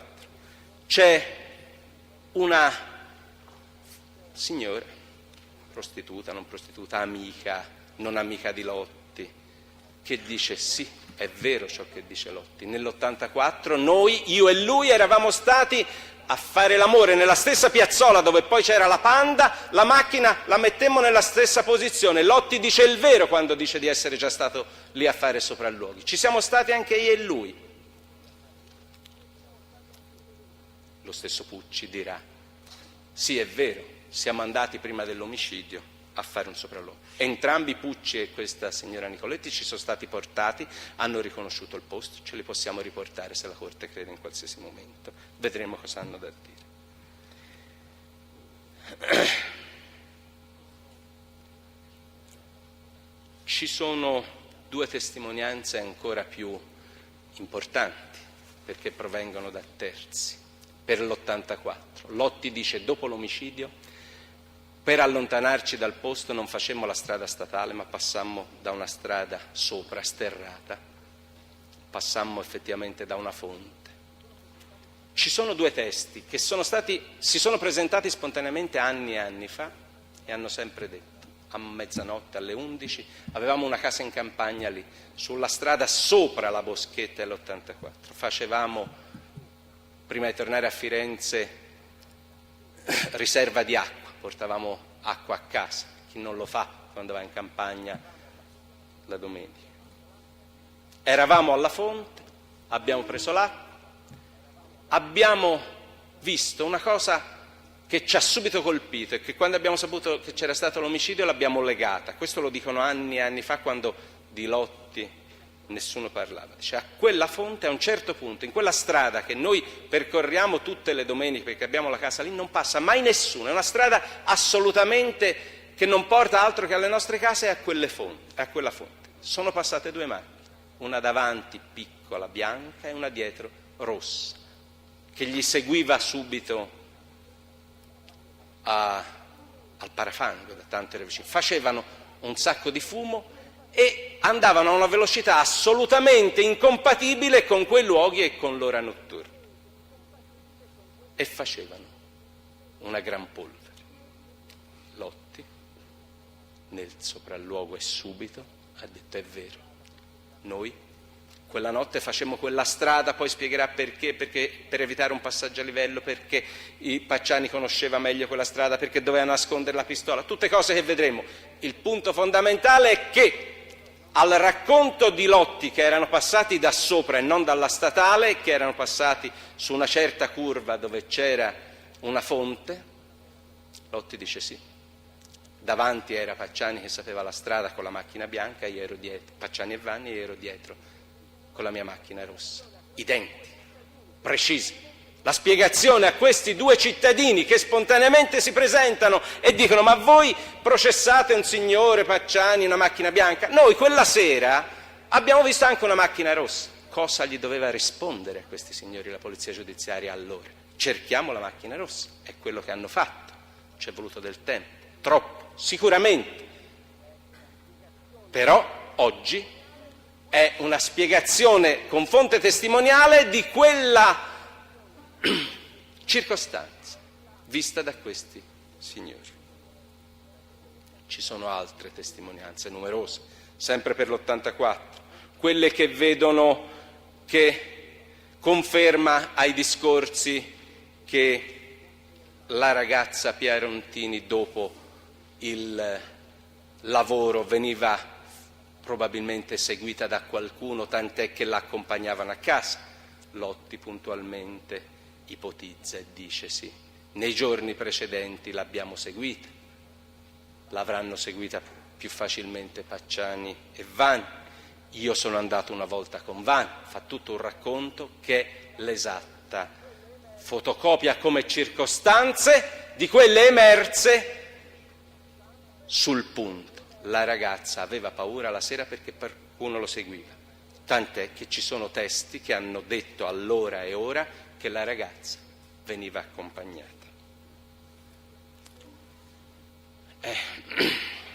C'è qualcosa da dire in più, qualche testo in più sul riscontro della personalità di Lotti? Sì, ce ne sono altri, oltre che su fatti oggettivi, ci sono sulla personalità le spiegazioni oggettive, cioè attraverso testimoni, di quella che è la personalità che Lotti porta in questo processo, della sua difficoltà sessuali, dei suoi rapporti omosessuali. Ci sono testi che dicono di essere al corrente di questo. Io non so se valga qualcosa in questo processo, ma siccome è stato citato il Pacciani non da me, ci sono delle interviste a giornali che io offro come documento in cui lo stesso Pacciani dice di sapere che Lotti era un omosessuale, per quel che serve. Non è questa la prova che mi interessa, ma c'è riscontro ulteriore su questi fatti e sulla personalità di Lotti. Ci sono persone che raccontano questa personalità. Soprattutto la nipote di Vanni, in un contesto che questi uscivano insieme in 3 nel 95, Lotti Vanni e questa nipote di Vanni, questa ragazza Bartalesi particolare, vedremo, non è questo il momento per parlarne, però cosa dice questa ragazza illustrando la personalità di Lotti? 2 o 3 cose che sono fondamentali, cioè sono la fotocopia di come abbiamo conosciuto noi Lotti. Questa ragazza dice: è chiaro che aveva un segreto, non riusciva a parlarne, aveva difficoltà. Io cercavo di scalzarlo, è la nipote di Vanni che fa questi tipo di racconti. Lui aveva un segreto, non riusciva a parlare, aveva difficoltà con avere rapporti sessuali. Addirittura mi portò nella piazzola degli Scopeti, conosceva perfettamente il luogo, comprese le radici degli alberi dove c'è stato l'omicidio. Mi portò lì un giorno d'estate e conosceva talmente bene le radici che io, che ho qualche difficoltà a camminare, fui aiutata da lui perché aveva paura che cadessi. Signori, ma Lotti ha sempre detto di esserci stato in quella piazzola. In più aggiunge: non voleva, non so perché, che io, nipote, stessi da sola con Mario Vanni. Non so cosa volesse dire, ce lo facciamo spiegare meglio. Allora, vedete che la personalità di Lotti, oltre tutto quello che abbiamo detto in punto di riscontri oggettivi, ha una possibilità di essere chiarita completamente in questo dibattimento. Noi vi abbiamo dato come indagine una mano, cioè abbiamo nominato il PM ha nominato un consulente tecnico per vedere se era possibile riscontrare qualcosa sulla personalità di Lotti e anche di Pucci ai fini del 196. E cosa ha concluso il medico legale? Il medico psichiatra che l'ha valutato questa personalità, o meglio, se fosse affetto da patologie di tipo sessuale o meno, questo era l'oggetto della domanda. Ha detto una cosa che noi scopriamo in modo diverso da come la scopre il medico. La prima cosa che dice in estrema sintesi, la realtà clinica del Lotti può essere identificata in quella di un uomo apparentemente immune da patologie somatiche e psichiatriche di rilievo, ma orientato in senso omosessuale.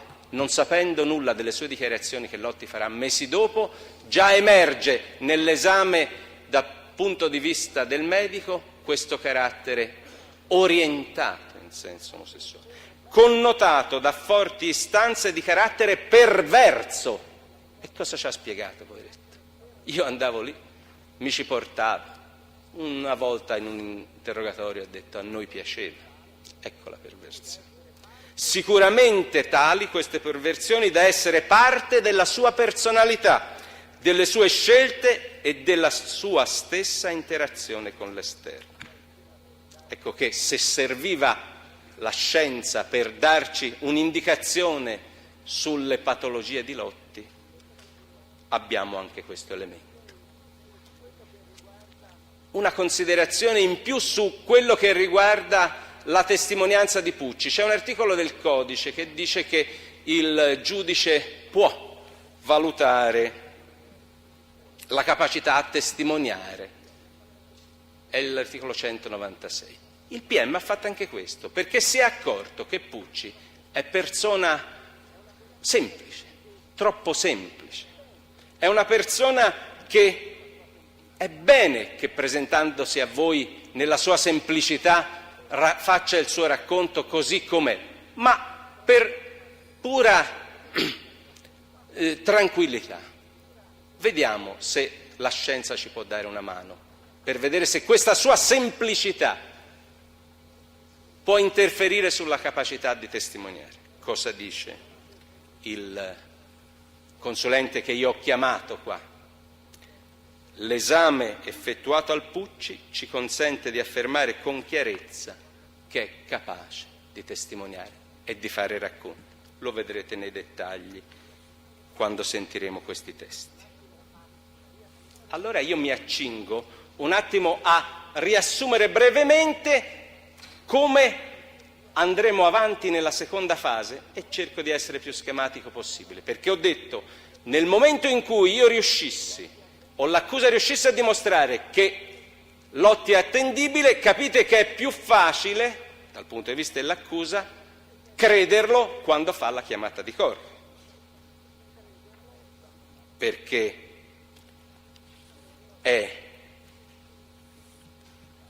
il codice che ci chiede di verificare con riscontri obiettivi la chiamata di corpo al 192. E io vi dico, guardate, l'attendibilità è tale per cui possiamo essere tranquilli sulla confessione, verifichiamo se è attendibile quando fa la chiamata di correo. Seconda fase della illustrazione delle prove del PM. La seconda fase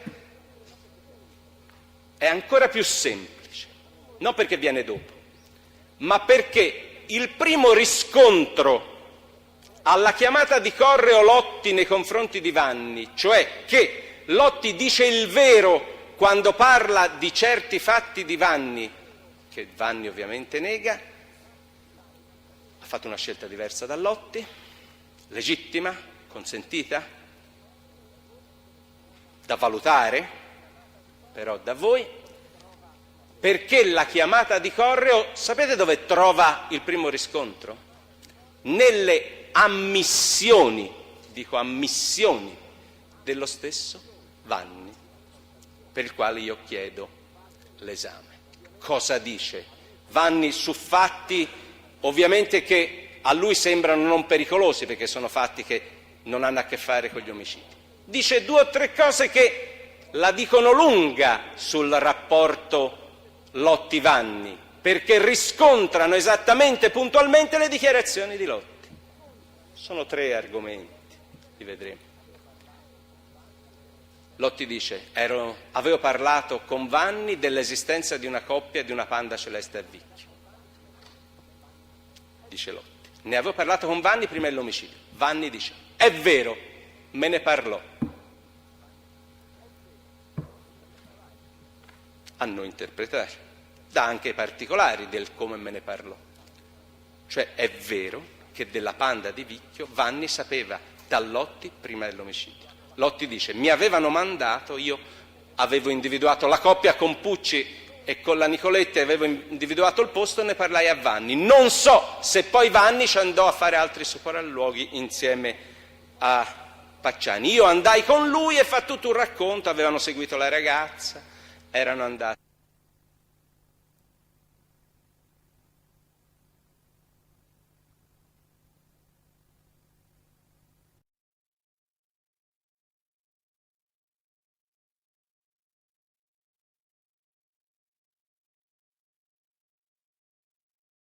Che sono a verbale a lei e che la Corte potrebbe anche non conoscere, perché se Vanni com'è? L'ho indicato e ho chiesto l'esame, avvocato.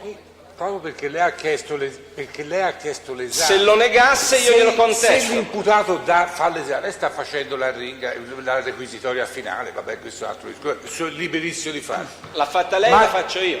Io cosa ho fatto io? Avvocato, sta solamente indicando... Presidente, scusi, una questione di carattere formale. Se Vanni rende l'esame e il pubblico ministero non ha nulla da contestare... Io ce l'ho da contestare, quindi... bisogna vedere cosa diranno.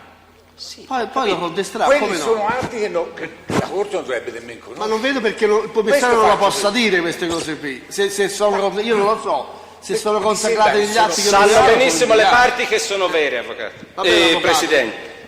Io sto dicendo, Presidente, che sono atti che la Corte potrebbe a termini di codice non conoscere e non dover conoscere. Io li ho poi come prova. Questa è la mia obiezione di carattere, e qui il pubblico ministero sta addirittura leggendo, questa è la mia obiezione di carattere formale e a verbale e mi basta. Fate voi.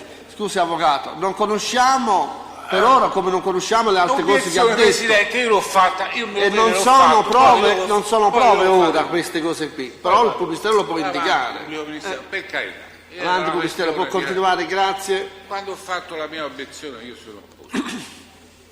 Pubblico può continuare, grazie. Grazie Presidente. Volevo dire che nello stesso identico modo, cioè attraverso l'esame dell'imputato Vanni, perché ha già reso dichiarazioni, mi riservo e ho la possibilità tecnica di dimostrarvi, e con la contestazione e nel caso di eventuale negazione con la produzione dei relativi verbali, che ha fatto Vanni determinate ammissioni, e siccome sono fonti io credo di poterle citare. Ne farà l'utilizzazione che crede la Corte.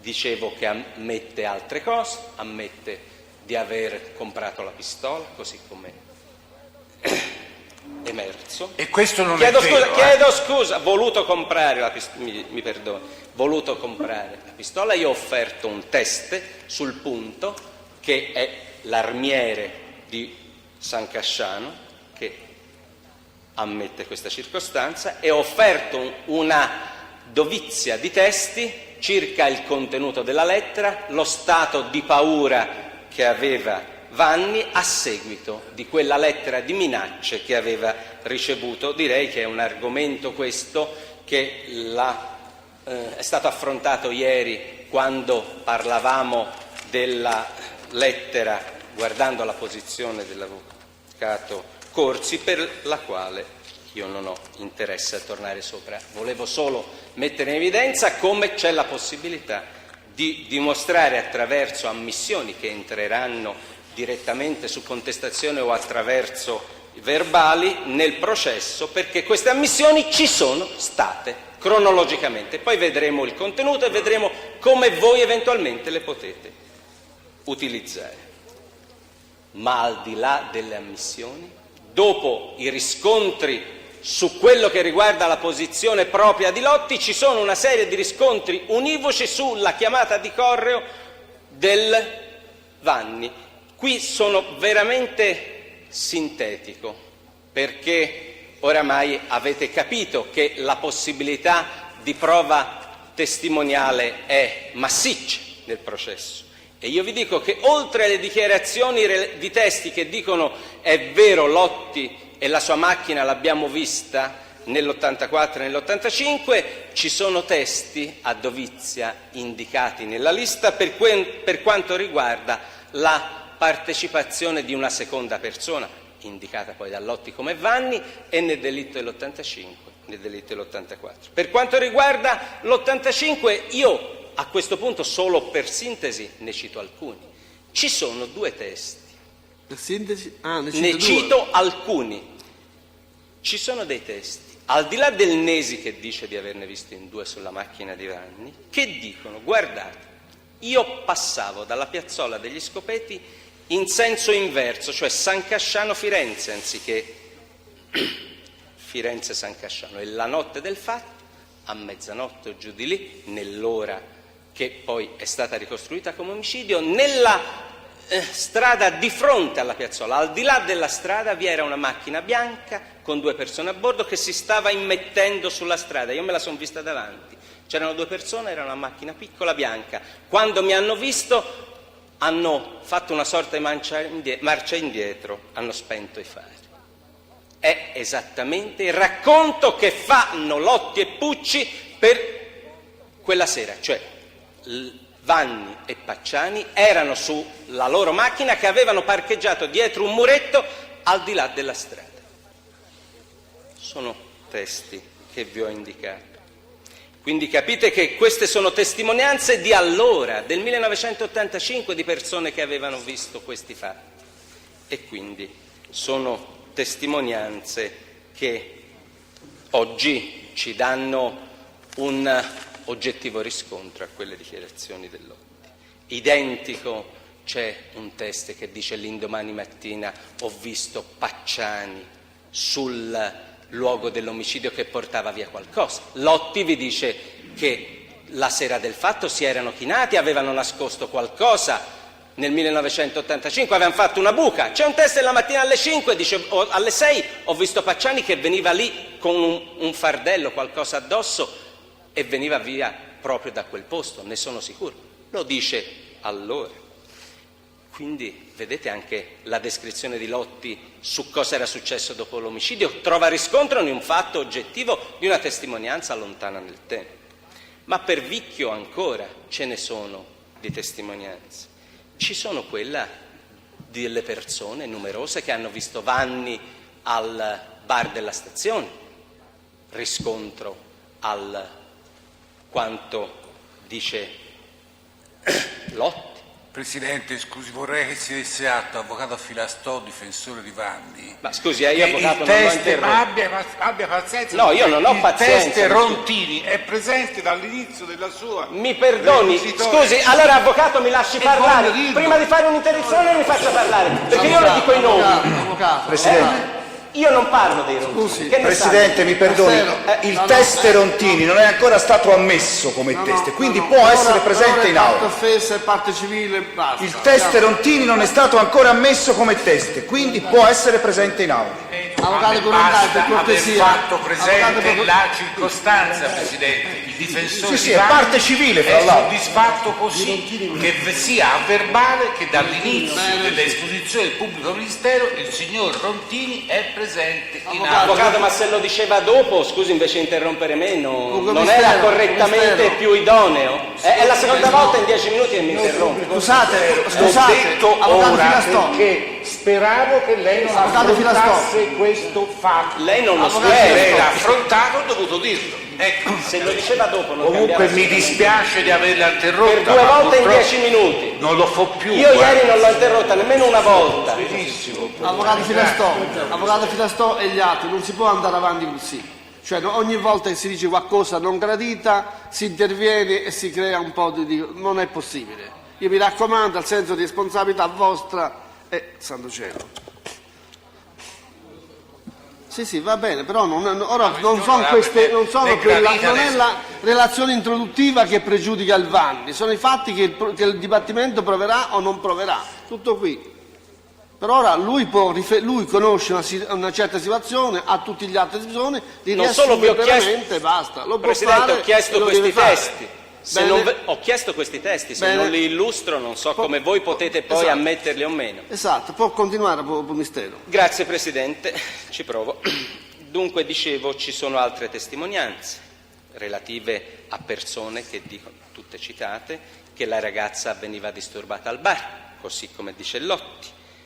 Ci sono testi che dicono che effettivamente c'erano delle macchie di sangue nella strada che va dalla piazzola della Boschetta dell'84 fino al fiume dove si andarono a lavare. Ci sono persone che dicono il giorno dopo di aver visto queste macchie di sangue. Sono più d'una. C'è, a questo punto sempre in estrema sintesi, per il 1983, il delitto di Giogoli, ci sono 2 testimonianze rese allora, cioè nel 1983, da 2 persone che dicono che nell'immediatezza del fatto, sia prima che dopo, con uno ovviamente in circostanze diverse, dicono di aver visto davanti nei pressi, a 5 metri dal furgone dei tedeschi, un test dice una macchina bianca con caratteristiche di vettura di piccola media cilindrata e un'altra una macchina rossa. Il Lotti dice è vero, era ovviamente in circostanze completamente diverse, dice avevamo fatto dei sopralluoghi, li avevano fatti senz'altro gli altri. Queste sono il tipo di testimonianze che vi offriamo e che offriamo alla Corte, e ce ne sono, e vado a concludere, anche per quanto riguarda gli episodi che io ritengo, o meglio le posizioni minori, cioè quella dell'avvocato Corsi che abbiamo affrontato ieri e quella del Faggi che risponde di 2 dei fatti.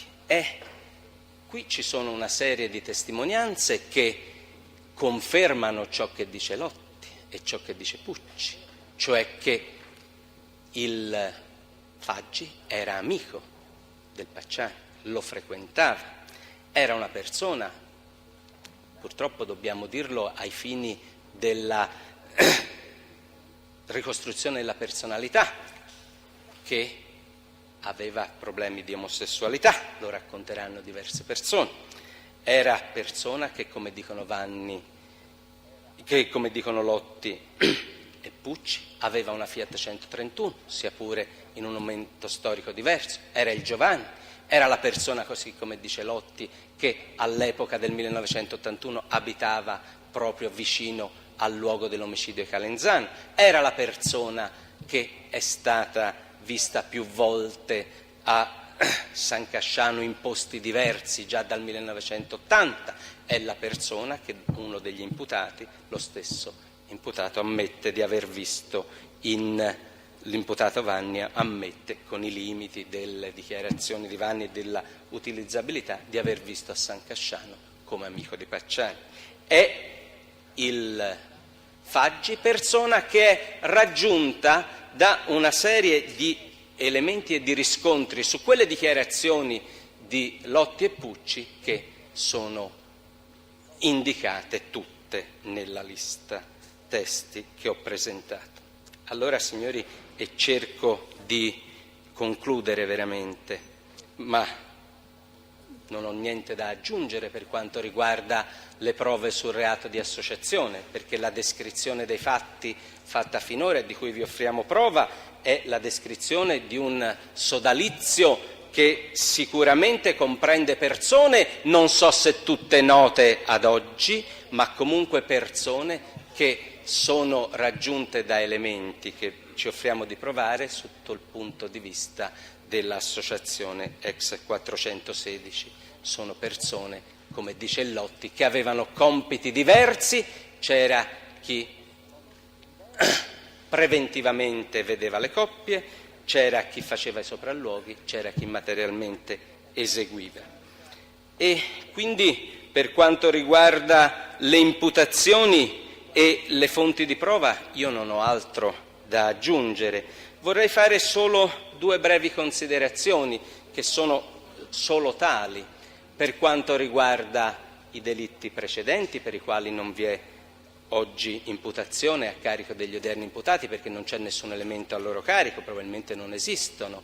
È emerso, e noi lo proveremo, che per quel che può servire esclusivamente per verificare le dichiarazioni dei Lotti, è vero che c'è un legame provato, forte, fra il delitto dell'83, in cui vennero uccisi i tedeschi, e qualche episodio precedente. Il Lotti e altri testi vi dicono e hanno detto che quell'omicidio fu fatto per liberare Francesco Vinci, uno dei sardi che era stato implicato nel delitto del 68. Di questo c'è quindi una traccia forte nel processo che ha l'utilità sola di riscontrare le dichiarazioni di Lotti, ma è una traccia che consente oggi di vedere come questa ricostruzione della verità a tappe sta andando nella strada giusta. Cioè, quell'omicidio dell'83 aveva fra gli scopi quello di liberare Francesco Vinci, perché era ingiustamente accusato di quel delitto, tant'è che viene scagionato. C'è forte una serie di testimonianze in questo processo che danno riscontro a quelle dichiarazioni di Lotti relative al fatto che gli si chiedeva dal carcere da Pacciani di fare omicidi per scagionarlo. Ci sono testimonianze di persone che vengono dal mondo carcerario, che hanno sicuramente tutta quella difficoltà di raccontare e di essere credute, perché il mondo carcerario è quel che è un mondo in cui sicuramente è difficile capire cosa si evolve e cosa matura, quali sono i rapporti, ma c'è una serie di testimonianze che danno riscontro a Lotti circa questo fatto, che dal carcere chi era in quel momento accusato, in questa fase il Pacciani, che voleva che qualcuno gli facesse un omicidio per scagionarlo. È esattamente la figura speculare di cosa era successo quando c'era Francesco Vinci, quindi è più che plausibile, è un elemento che dà riscontro a queste dichiarazioni. Io direi che solo a questo fine vengono indicate quelle testimonianze, non certamente per dare certezza di queste circostanze. No, è una situazione che esula completamente dalla prova dei fatti omicidio addebitati agli imputati, ma è un riscontro ulteriore alle dichiarazioni di Lotti. L'ultimo argomento. Signori, ma dovremo a un certo punto, io ne parlo già ora, parlare del movente. Dice, ma perché facevano questi omicidi? Ma, signori, io direi che se questo dovesse essere uno degli elementi da valutare, e lo sarà senz'altro in una fase successiva, io ho delle indicazioni già ora. Signori, ma avete voi capito nella descrizione che vi ho fatto dei personaggi che personaggi sono? Si tratta di personaggi che per un motivo o per un altro hanno sicuramente delle perversioni. Di Lotti ce l'ha detto lui stesso, degli altri sono ricostruite attraverso testimonianze, ma queste sono le perversioni che sono servite da movente a questi fatti. Sono un movente. È tranquillizzante questo movente? Io non lo so. È sicuramente un movente chiaro, perché Lotti ha detto fin dal primo momento, quando gli viene chiesto perché venivano fatti questi omicidi, perché piaceva a coloro che li facevano farli, quei tagli, quegli omicidi, perché piaceva stare a vedere per quelli che guardavano. È un movente che ci soddisfa? È un movente che vi soddisfa? Non lo so, però attenzione, la perversione di questi soggetti è sicura. È una perversione il cui grado, il cui tenore io non so specificarvi. Sarà l'attenzione che daremo su questo punto nel dibattimento e a chiarirla meglio. Comunque è il movente che emerge chiaramente nell'indagine. Se ce n'è un altro, se c'è un movente ulteriore, io non lo so, ma non mi meraviglierei sicuramente di niente se questo dibattimento, come il precedente, fornisse elementi ulteriori in proposito. Ritengo quindi che tutti gli elementi che ho offerto nella lista che ho depositato siano elementi di prova che la Corte dovrà accogliere per dimostrare la tesi dell'accusa.